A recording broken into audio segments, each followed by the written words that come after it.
All right, welcome to week 3. This is going to be a challenging week. Chapter 3 deals with federalism. In my experience, students struggle to understand how federalism works. Part of this is that while federalism is relatively easy to understand in theory, the practice of federalism is much more complex. And the reason for that is that who has power is often subject to negotiation. And every time a negotiation creates a different result, we get a potentially different interpretation of federalism.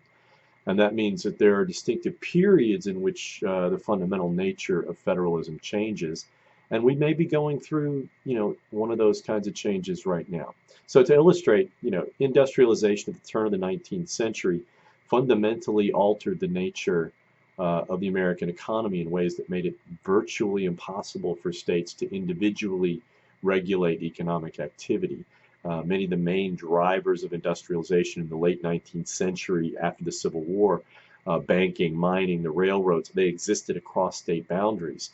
And the state governments themselves were vulnerable to what we call capture by powerful interests in their state. As a result, for example, the New York senators were called the Rockefeller senators because they were basically bought for by Nelson Rockefeller.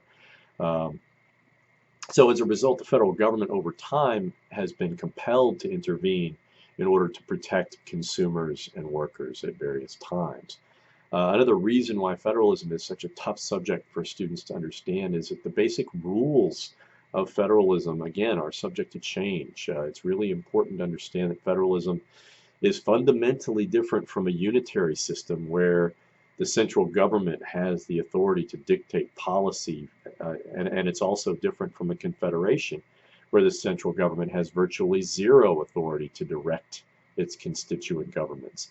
The way federalism is practiced in American government, in our system, sovereignty is shared, and that means that state governments can refuse to follow federal law, as you saw when Republican-controlled state legislatures refused to accept Medicaid expansion under the provisions of the Affordable Care Act in 2010.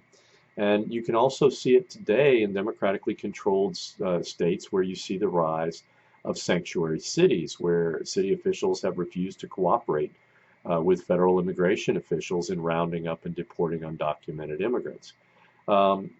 Please note that the first unit examination is next week, so make sure you're reviewing the material that we covered to date. And be sure, again, this week you need to pay attention. You need to work hard if you really want to understand the material in this chapter. So let's have a great week.